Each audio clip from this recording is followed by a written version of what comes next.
Marcus Ashford's hands trembled as he stared at the shattered crystal vase on the marble floor. Not because of the vase itself, though it had cost $47,000 at a Geneva auction, but because of what he'd found inside it. 3 passports, his children's passports, hidden in a decorative vase in his own penthouse, placed there by the one person he'd trusted completely with his most precious possessions.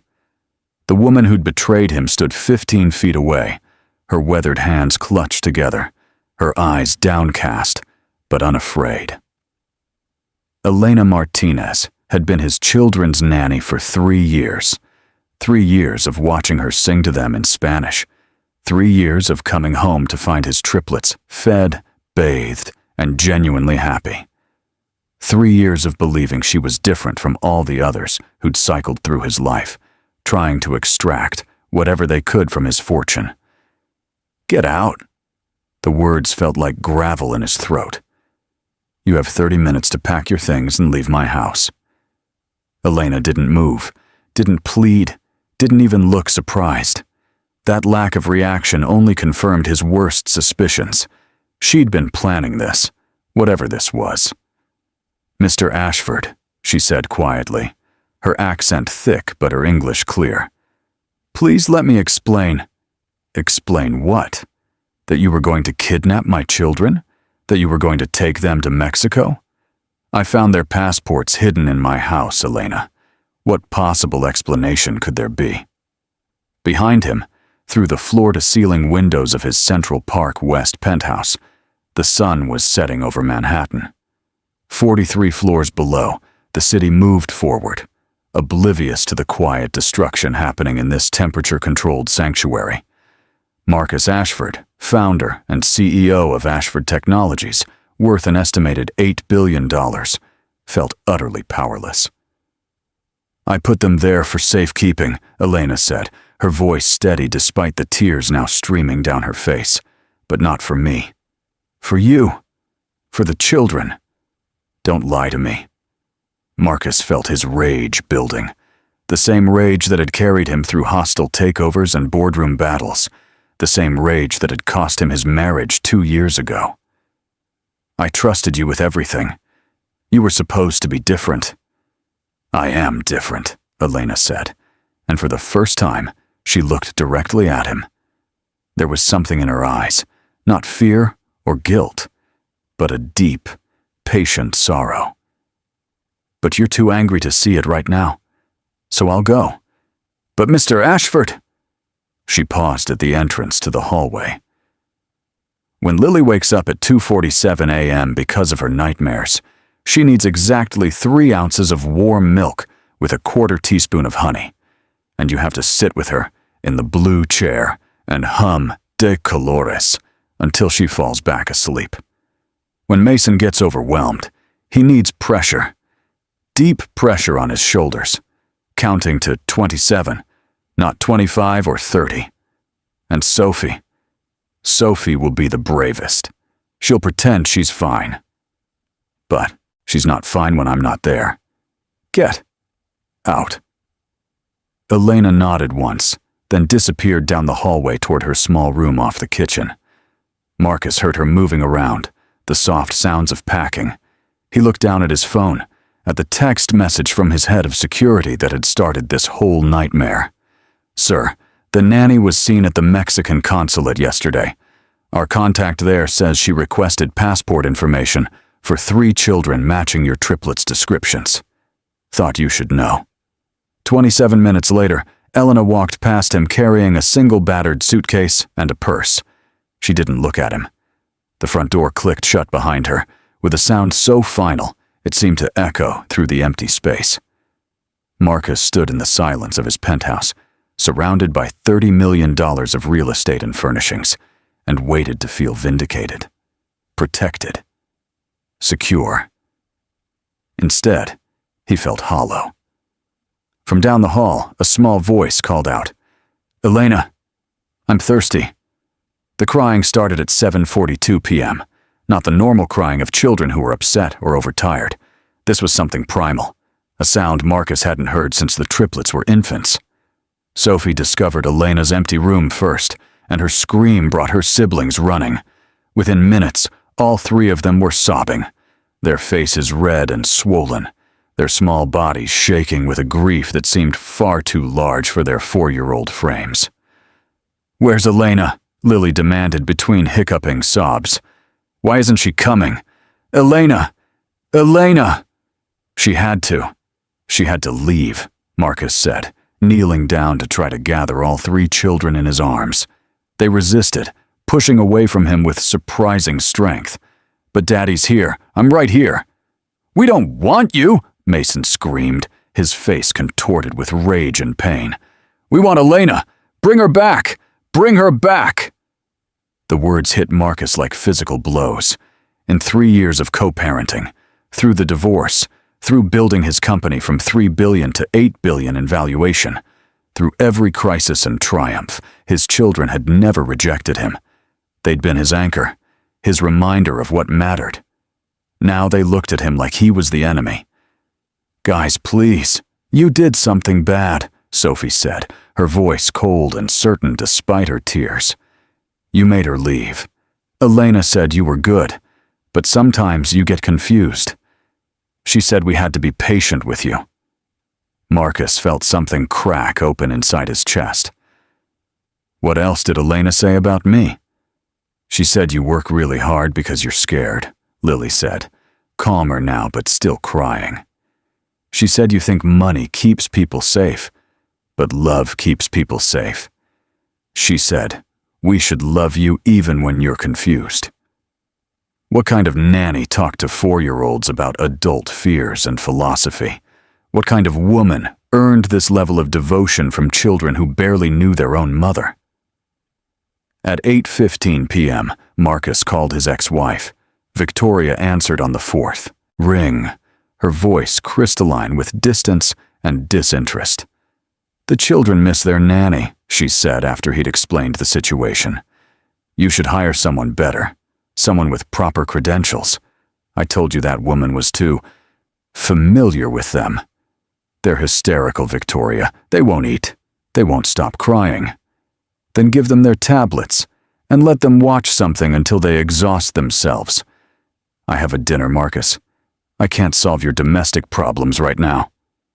The line went dead. At 9:30 p.m., Marcus tried to feed them. 3 plates of chicken nuggets, their favorite, sat untouched on the dining table, while the triplets huddled together on the couch, staring at nothing. At 10:47 p.m., he finally got them into their pajamas through a combination of bribery and gentle force. They lay in their beds, silent now, but their eyes were open and distant. Traumatized. That was the word that kept echoing in Marcus's mind. His children looked traumatized. At 2:47 a.m. exactly, just as Elena had predicted, Lily started screaming. Marcus ran to her room to find her sitting up in bed, her eyes wide with terror, caught in whatever nightmare haunted her sleep. He picked her up, feeling her tiny heart racing against his chest. "It's okay, sweetheart. Daddy's here. You're safe." But she kept crying, kept calling for Elena, kept pushing away from him. He carried her to the kitchen and made warm milk, guessing at the measurements Elena had specified. 3 ounces. How much was 3 ounces? He filled a cup halfway and added honey. Too much honey, probably, and brought it back to her room. She took 1 sip and started crying harder. "It's wrong. It's not how Elena makes it. I want Elena." He tried sitting with her in the blue chair Elena had mentioned. He tried humming, though he didn't know De Colores, and his awkward attempt at any melody just made Lily cry more desperately. At 3:42 a.m., she finally exhausted herself and fell asleep in his arms, her face still wet with tears.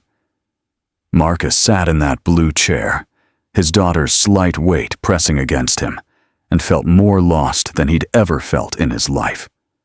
Not during the early days of his startup when he'd lived on ramen and hope. Not during the hostile takeover attempt that had nearly destroyed his company. Not even during his divorce. This was different. This was watching his children suffer and being completely powerless to fix it. At 6:15 a.m., Mason appeared in Lily's doorway. His face was pale, his expression shuddered.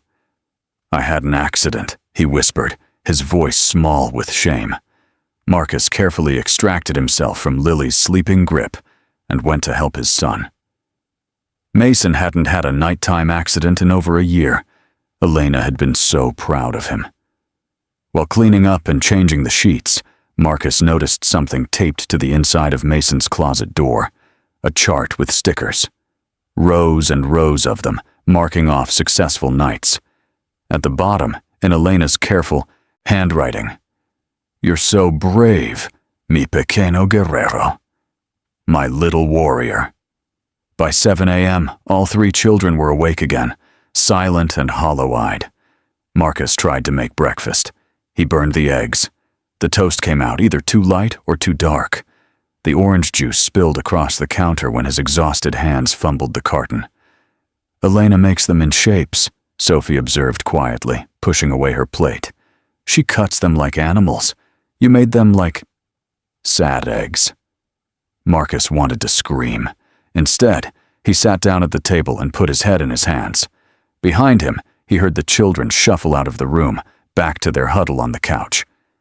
At 8:30 a.m., his assistant called. "Marcus, you have the Tokyo investors at 10 a.m.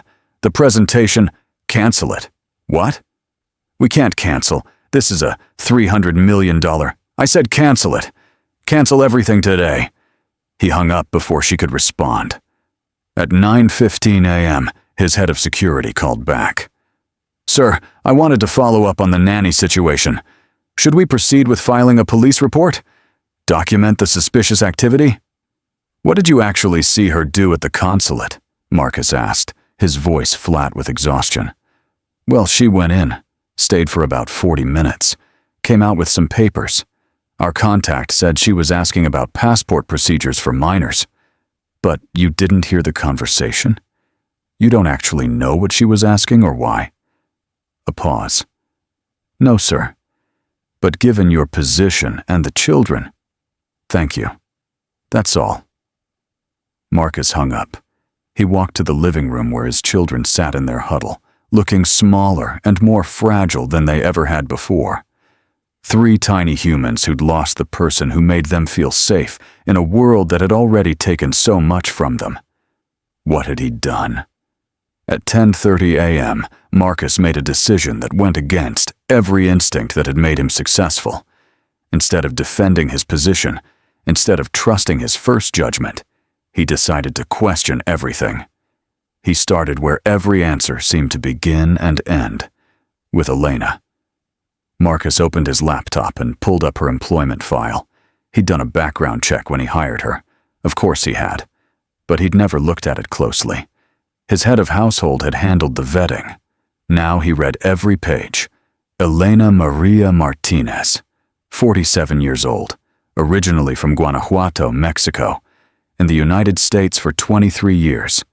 Work visa, later permanent residency. Previous employment. 3 families in Manhattan, all with young children. References glowing. Education. High school in Mexico. No college degree. No criminal record. No red flags. But also no real story. Just facts. Who was she? Marcus called the first reference, a woman named Sarah Chen, who'd employed Elena 6 years ago. "Oh, Elena." Sarah's voice immediately warmed. "Is she applying to work for you? You'd be lucky to have her. She was with us for 2 years, and honestly, I cried when she left. She didn't just care for Amy. She loved her. Real love, you know? Not performative." Why did she leave? Amy started school full-time. Elena only wanted positions with very young children. She said older kids needed different things she couldn't give them. I thought that was strange at first, but it showed such self-awareness. How many people really know their limits? After the call, Marcus sat back. Elena had left a job voluntarily because she knew she couldn't give that child what they needed. That didn't sound like someone planning to kidnap children for ransom. The second reference told a similar story, and the third, always young children, always complete devotion, always voluntary departure when the children aged out of needing her specific type of care. At noon, Marcus made another call, this one to Maria Sanchez, a woman Elena had listed as her emergency contact, but not explained the relationship. Yes? A cautious voice answered in Spanish-accented English. Ms. Sanchez, my name is Marcus Ashford. I employed Elena Martinez as a nanny. You're listed as her emergency contact. I'm trying to understand something about her, and I was hoping you could help. A long silence. Then, what did you do to her? The accusation in those words made Marcus flinch. There was a misunderstanding. I fired her. But now I'm trying to understand what really happened. You fired Elena. The disbelief in Maria's voice was absolute. Do you have any idea what kind of woman she is? What she sacrificed? That's what I'm trying to understand. Another silence. Marcus could hear the woman breathing, weighing whether to trust him. Finally, Elena had a daughter, Luce. She was 4 years old when they came to this country. Beautiful little girl. Happy. Bright. Marcus felt something cold settle in his stomach. Had? There was an accident. Elena was working 2 jobs, cleaning offices at night, babysitting during the day. She couldn't always be with Luce. One evening, the people watching her daughter, they looked away for just a moment. Luce ran into the street. A car... Marcus closed his eyes. I'm so sorry. Elena, she broke. For months, she couldn't work, couldn't function. But then something changed. She said God had given her a second chance. Not to have another child of her own. She said she didn't deserve that. But to love other people's children the way she couldn't be there for Luce. To make sure no child ever felt alone, or unsafe, or unloved, even for a moment. That was 20 years ago? 22 years. Every child she's cared for since then, she loves like Luce. Completely. That's why she only works with young ones. 4, 5 years old. The age Luce was. Does that answer your question, Mr. Ashford? Marcus couldn't speak for a moment. Behind him, he heard one of the triplets start crying again. Yes, he finally managed. Thank you. After hanging up, Marcus sat in his office for a long time, staring at the worn photo on his desk. His 3 children on their 4th birthday, laughing, covered in cake. Elena was in the background of that photo, barely visible, but her eyes were on the triplets, and her expression was pure joy. She wasn't planning to take them. She was protecting them. At 2:00 p.m., Marcus made another call, this time to his contact at the Mexican consulate. It took 3 transfers and 20 minutes of waiting, but finally he got through to someone who could access visitor records. Elena Martinez, yes, the woman on the other end confirmed. She came in yesterday regarding passport procedures. Let me pull up the notes. Here it is. She was asking about what documents would be required if legal guardianship of 3 American children was transferred to her. She wanted to know if, in an emergency, she could cross the border with them if she had notarized custody papers from their parents. Marcus's hands went numb. Did she say why she needed this information? According to the notes, she explained that she works for a high-profile family and was worried about the parents' safety. She wanted to make sure if something happened to them, an accident, a security threat, she could take the children somewhere safe. She asked if the passports should be kept with her or in a safe location. The vase. Elena had hidden the passports in the vase because she thought it was clever. A place no one would think to look, but somewhere she could access them in an emergency. She'd been trying to protect his children from losing both parents. One more thing, the consulate worker added. She didn't take any documents with her. She just asked questions. She said she needed to understand the legal situation before asking the parents for permission to be listed as emergency guardian. Marcus's throat closed. "Thank you," he whispered. At 3:00 p.m., he called his head of security. "Find Elena Martinez. I don't care what it costs. Find her now." At 5:47 p.m., his phone rang. "Sir, we found her. She's at a motel in Queens. The Starlight Motor Inn on Roosevelt Avenue. Room 112. Marcus was in his car 3 minutes later. His driver navigated through rush hour traffic while Marcus sat in the back, trying to find words that could possibly express what he needed to say. "I'm sorry" felt microscopic, criminal, meaningless. The Starlight Motor Inn was exactly what its 2-star rating suggested. Peeling paint, cracked concrete, a neon sign missing letters. Marcus found room 112 and knocked, his heart hammering. Elena opened the door. Her eyes were red from crying, but she stood straight, dignified even in this dingy place, even after everything he'd done to her. "Mr. Ashford." "I know why you went to the consulate," Marcus said, the words tumbling out. "I know about Luce. I know I was wrong. Please, I need you to come back. The children need you to come back." Elena studied his face for a long moment. "Do you know why I really need to come back, Mr. Ashford? Because they love you. Because you love them. Yes, but also because you need me too. Not because I cook or clean or manage your household. You need me because I see who you really are under all that fear and money and anger. And I still believe you're good." Marcus felt tears running down his face and didn't care. "I don't know if I am. I do. Come, let's go home to your babies."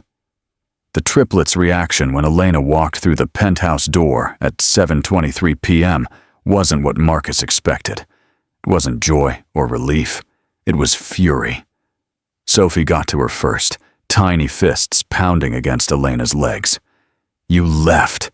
You said you'd never leave. You promised." Mason and Lily joined in, all three of them hitting and crying and screaming at the woman who stood there, taking their rage with the patience of a saint. Elena knelt down, opening her arms, and gradually the hitting turned to hugging, the screaming to sobbing, and finally, the four of them collapsed into a heap on the floor of the entryway, holding each other. Marcus stood apart, watching this woman absorb his children's pain and fear and anger, transforming it through simple presence into something bearable. After a long time, Elena looked up at him. "Mr. Ashford, would you join us, please?" He sat down on the marble floor, his expensive suit wrinkling, and Sophie immediately climbed into his lap. Then Lily. Then Mason. And Elena's hand reached out to rest on his shoulder. "I need to tell you all something," Elena said quietly, "and it's going to be hard to hear." The children's eyes turned to her, still wet with tears but trusting. "Your mama and papa, they love you very, very much. But sometimes grown-ups get scared. And when they get scared, they make mistakes. Your papa got scared that someone might take you away from him, so he told me to leave. He thought I was going to do something bad. But you're good," Lily said firmly. "You're the goodest." "Thank you, mi amor. But your papa didn't know that yet. He had to learn it. And learning sometimes means making mistakes first." Marcus felt his throat close again. Here she was, defending him to his own children after what he'd done. "I went to the Mexican consulate," Elena continued, looking at Marcus now, including him in this story. "Because I was scared too. I kept thinking about what would happen to you three if something happened to both your parents. You don't have grandparents nearby. Your mama's parents live in Europe, and they're not really connected to you. Your papa's parents passed away before you were born. I kept having nightmares about you being alone." "We wouldn't be alone," Sophie said. "We'd have you. But legally, I'm just your nanny. If something happened, the state would take you, put you in foster care until they figured out custody. I couldn't bear the thought of you being separated, or scared, or with strangers. So I went to find out what I would need to be your legal guardian. Just in an emergency, just in case. And you hid our passports?" Marcus asked quietly.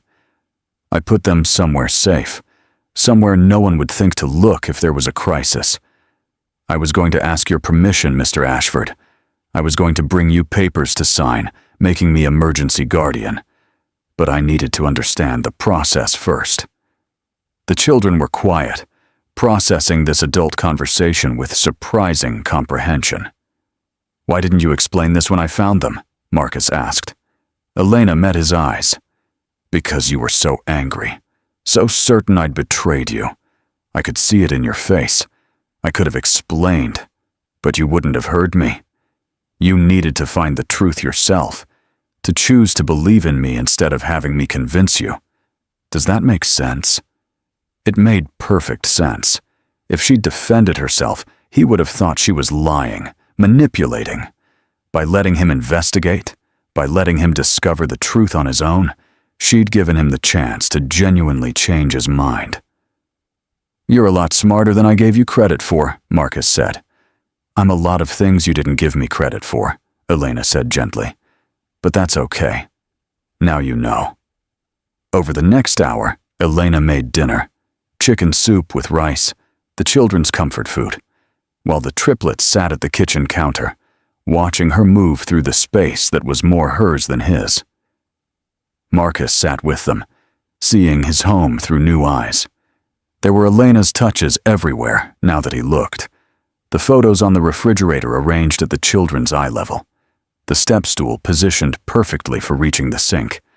The basket of books in Spanish next to the couch. The hand-drawn calendar on the wall, marking everyone's activities in different colors. "You've made this place a home," he said, as Elena set bowls in front of each child. "I've tried. But Mr. Ashford, I need to tell you something else." She sat down at the table, her expression serious. "I can't keep working for you the way I have been." Marcus felt panic spike through him. "Please don't quit. I'll double your salary, triple it. Whatever you need. It's not about money. It's about boundaries.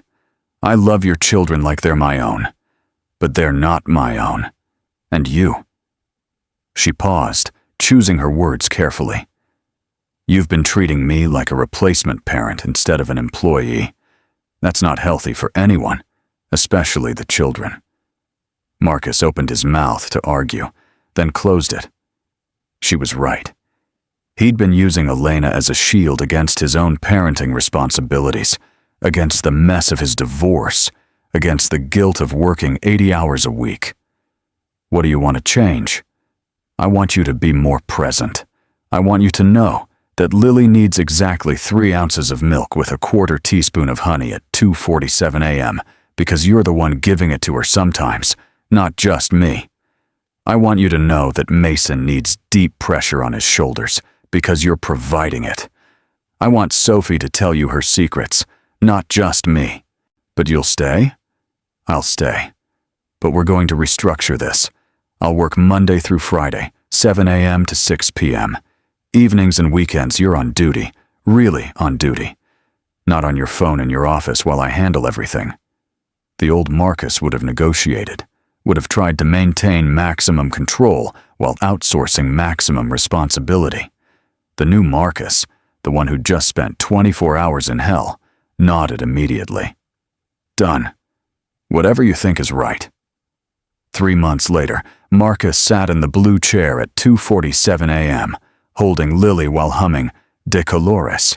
He didn't need the milk anymore. He'd learned that sitting with her through the nightmare was what mattered, not the specific remedy. His humming had improved, though Lily still sometimes giggled at his off-key notes before falling back asleep. The nightmare came less frequently now. Elena said it was because Lily felt more secure during the day. Marcus knew what she meant. He'd rearranged his entire life, not his schedule, his life. He'd promoted his COO to handle day-to-day operations.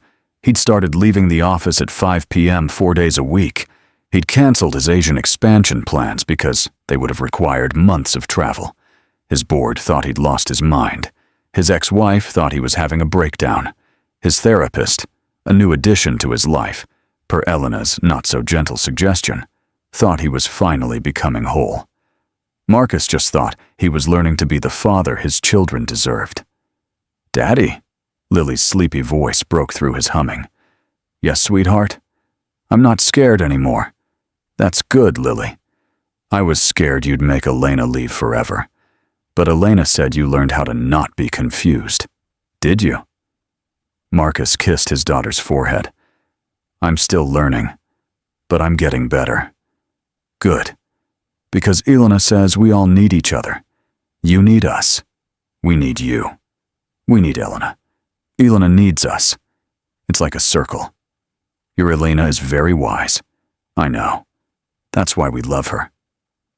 After Lily fell back asleep, Marcus carried her back to her bed and stood in the doorway, watching his children sleep. 3 small humans who'd taught him more about love and trust and humility in one terrible night than he'd learned in 42 years of life. The next morning, Marcus did something he'd been planning for weeks.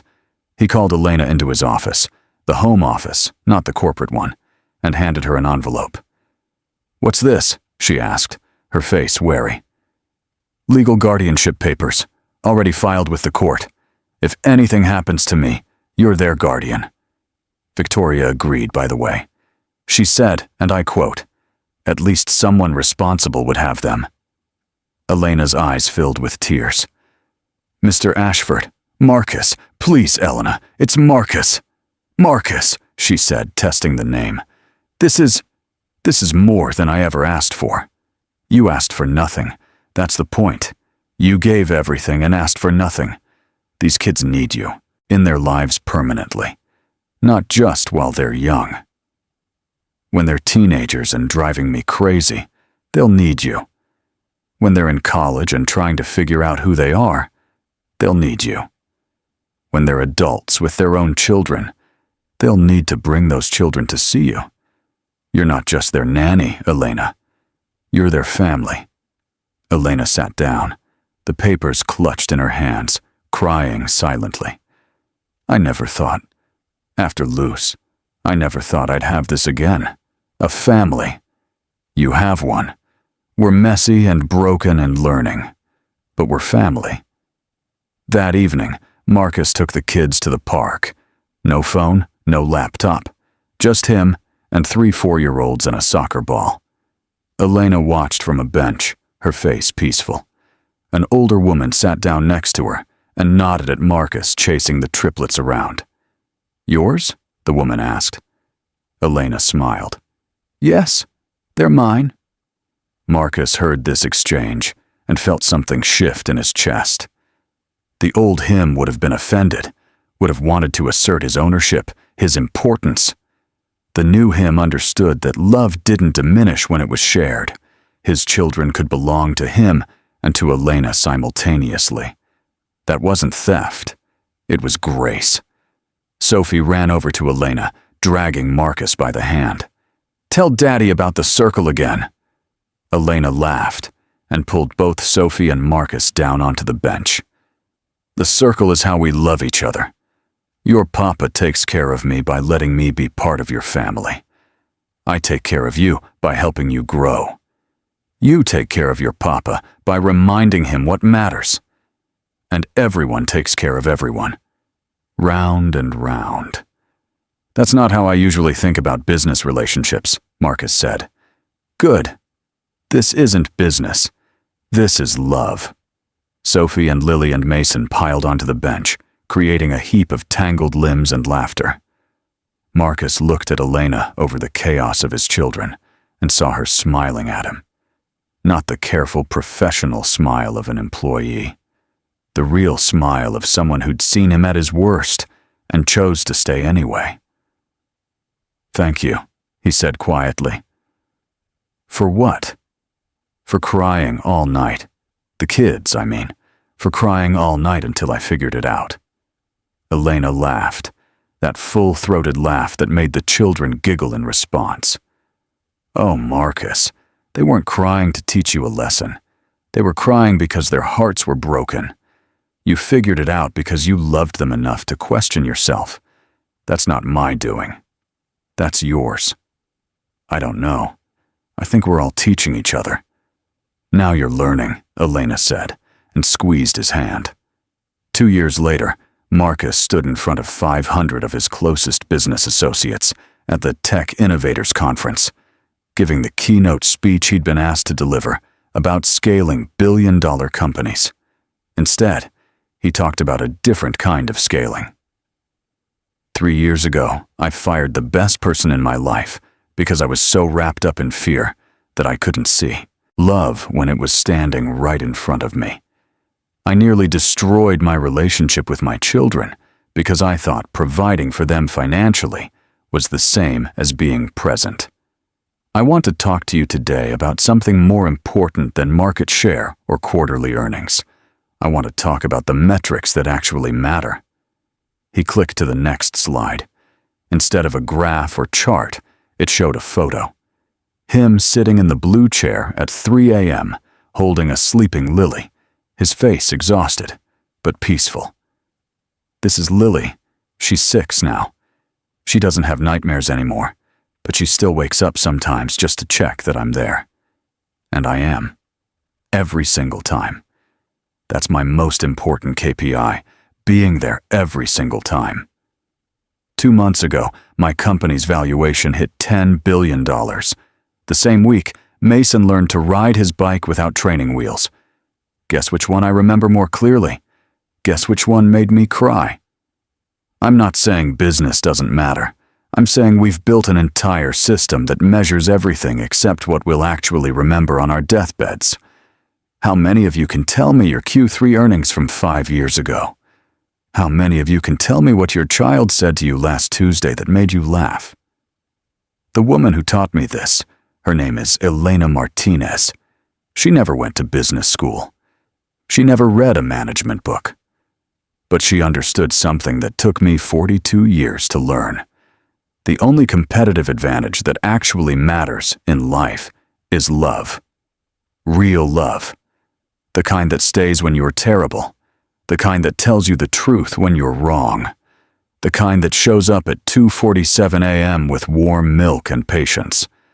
I restructured my entire company around one principle. What would I do if I wanted my children to inherit a father, not just a fortune? The answer changed everything.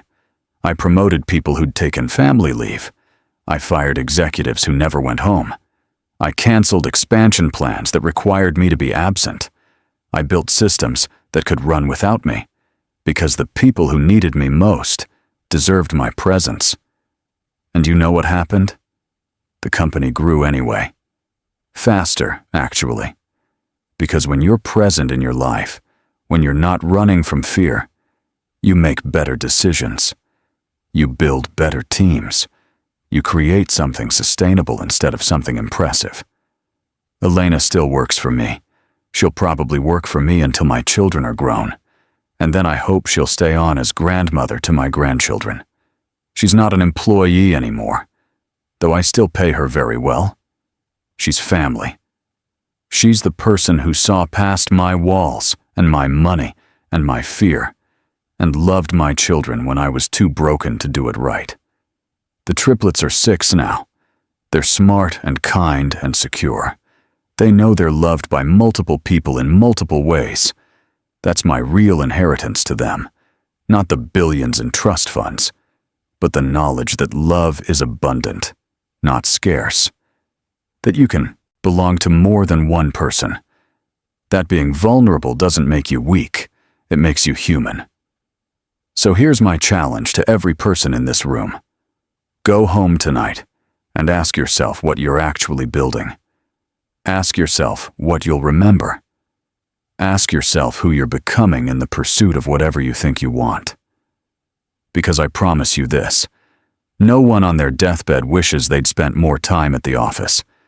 But I guarantee you'll wish you'd spent more time in that blue chair, holding your child, humming off-key, being present for the 2:47 a.m. moments that define a life. Thank you. The room was silent for a beat. Then someone started clapping. Then everyone. Marcus walked off the stage to find Elena waiting in the wings with the triplets, who'd insisted on coming to see Daddy talk to the grown-ups. "Did I do okay?" he asked her. "You did perfect," Elena said, her eyes shining. "Luz would have been proud. I think she'd be proud of you. You turned your grief into grace." "We both did, Marcus. We both did." Sophie tugged on his sleeve. "Daddy, can we go get ice cream now? You promised." Marcus looked at his watch. 7 p.m., right in the middle of the networking reception that could secure 3 major deals. The old Marcus would have sent them home with Elena and stayed. The new Marcus picked up Sophie and took Mason's and Lily's hands. "Absolutely. Elena, you coming?" "Always," she said. And together, this broken, rebuilt, imperfect family, they walked out of the convention center into the Manhattan twilight, leaving the deal-making and networking behind. Because the deal that mattered most had already been made, on a terrible night when 3 children cried until their father learned to listen. The triplets don't remember that night anymore, but Marcus does. He remembers it every single day. It's the night he lost everything, his certainty, his control, his illusion of self-sufficiency. It's also the night he found everything that mattered. In the end, that's what Elena gave him. Not childcare, not household management, not even love, though she gave that too. She gave him the chance to become the man his children needed, the man his fear had been hiding. And every night at 2:47 a.m., when he checks on his sleeping children just to make sure they're there, just to watch them breathe, he whispers the same thing. "Thank you for crying. Thank you for teaching me. Thank you for not giving up on me." Then he goes to find Elena, usually in the kitchen making tomorrow's lunches, and he hugs her. No words necessary. Just gratitude, profound and permanent. Because some people come into your life as employees and become family. Some people love your children as fiercely as you do. Some people see who you really are and stay anyway. Elena Martinez was all of those things, and Marcus Ashford spent the rest of his